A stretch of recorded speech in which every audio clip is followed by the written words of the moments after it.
ជំរាបសួរលោកគ្រូខ្ញុំឈ្មោះថោសុភិរមខ្ញុំឲ្យក្រុមអាយុ30ហើយថ្ងៃនេះខ្ញុំធ្វើ lab ទី3ដែលការងារទី3នេះគឺយើងនិយាយអំពីការ enable SSH server នៅលើ Linux អូខេអញ្ចឹងការងារទី3ហ្នឹងអូខេនេះគឺជា script ដែលលោកគ្រូបានឲ្យយើងសម្រាប់ធ្វើការ run ក៏ដូចជា install SSH server នៅលើ Linux ចឹងទៅអូខេអញ្ចឹងដំបូងយើងចូលមកកាន់ server Linux របស់យើងដែលយើងបានតារាង server Ubuntu ដែលយើងតារាងលើ VirtualBox អូខេអញ្ចឹងសម្រាប់ script ទី1នេះគឺយើងវាយលើការ update version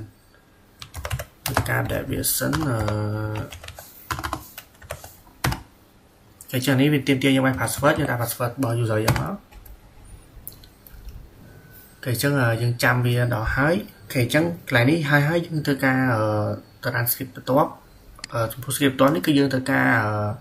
install open SSH server នេះអូខេអញ្ចឹងអានេះយើងវាយsudo apt install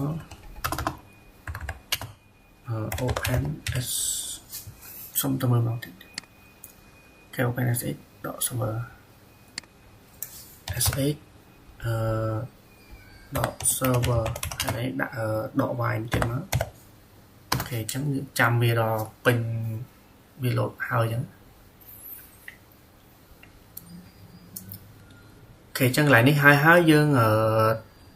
ធ្វើការទៅ run script បន្ទាប់អញ្ចឹងកន្លែងនេះគឺយើងនេះកន្លែង system ctl នេះអញ្ចឹងយើង check មើល system របស់វាយើងឬក៏យើងបើក enable វាអញ្ចឹងណាអញ្ចឹងយើងវាយតាមនឹងមកវាយ sudo សុំទៅមើលមកនេះ system ctl enable system c កន្លែងនេះដក clear ទេច្រឡំ ctl enable dot now sh dot now sh អូខេអញ្ចឹងនេះយើង enter មកអូខេឥឡូវនេះប្រហែលជាវាយ comment ខុសខ្ញុំសុំទៅមើលម្ដងទៀត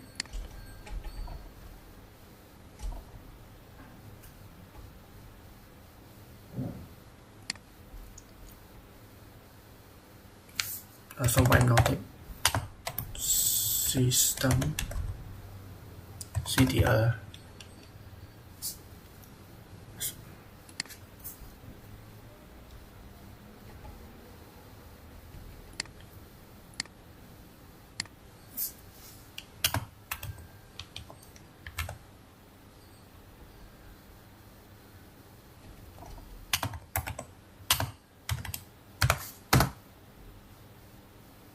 អូខេអញ្ចឹងមុននេះខ្ញុំបានវាយខុសcomment របស់វាអញ្ចឹងខ្ញុំសាក់ធ្វើម្ដងទៀតអូខេអញ្ចឹងឡើយនេះ enable ដដែលមកអញ្ចឹងឡើយនេះខ្ញុំច្រឡំដាក់ជាប់ដកនោះជាមួយនេះកន្លែងដកនោះជាមួយ enable អូខេអញ្ចឹងកន្លែងនេះអូខេអញ្ចឹងវា load ចេញប៉ុណ្ណេះហើយយើងទៅធ្វើការ run នៅ comment បន្ទាប់អញ្ចឹងចំពោះ comment បន្ទាប់នេះគឺយើងនេះ sudo system ctl status SA ហ្នឹងបានថាយើងទៅ check មើលថាវា enable វា running ដើរនៅកន្លែងនេះ system ដដែលមកសុំមើលមកទៀតសិនអូខេកន្លែងនេះ system ctl status SA ctl status SAអូខេអញ្ចឹងឡើយនេះវាដាក់ វាដាក់ active ហើយ running ហើយអញ្ចឹងបានថាវាដើរវា active យើង check មើលថាវា active ឬក៏អត់អូខេអញ្ចឹងចំពោះ command បន្ទាប់យើងធ្វើការ run sudo ufw allow sh អូខេអញ្ចឹងឡើយនេះវា load rule update v6 នឹងតាមលោកគ្រូអញ្ចឹងណាអូខេអញ្ចឹងcommand បន្ទាប់គឺយើងទៅ check IP address របស់យើងវាយ APA មកអូខេឥឡូវនេះវានឹង show IP address របស់យើងដែលយើងស្គាល់ថា 10.0.2.15 ហ្នឹងជា IP address របស់ខ្ញុំអញ្ចឹងដើម្បីយើងកន្លែងមួយចង់ដឹងថាយើង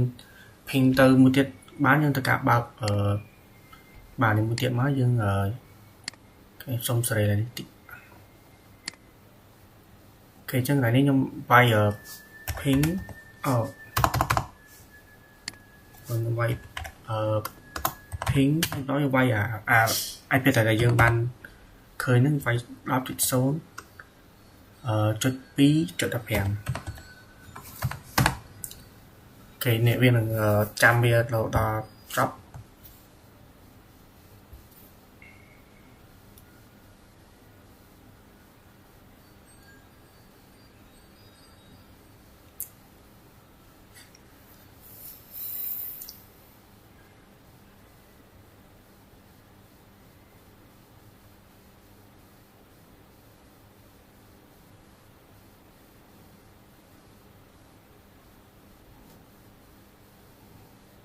ខេអញ្ចឹងដល់នេះយើងទៅ check SA របស់យើងធ្វើការវាយ SSA ឆែកឈ្មោះរបស់យើងមកថោងសុធារមហើយយើងវាយ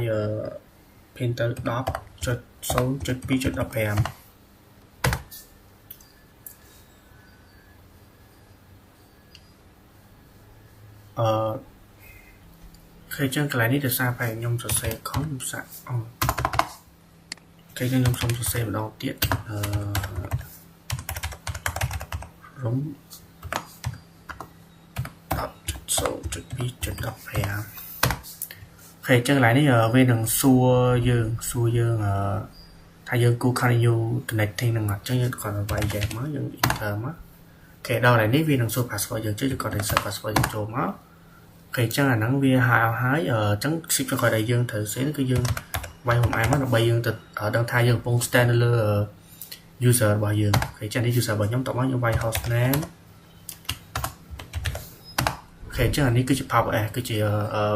hostname ដែលខ្ញុំកំពុងឆននៅលើអូខេអញ្ចឹងវីដេអូសម្រាប់ធ្វើពីការ enable ទៅលើ SA ទៅលើ SA server ទៅលើ Linux គឺដល់ចប់ហើយគ្រូអរគុណលោកគ្រូសម្រាប់ការតាមដានវីដេអូនេះជំរាបលាលោកគ្រូ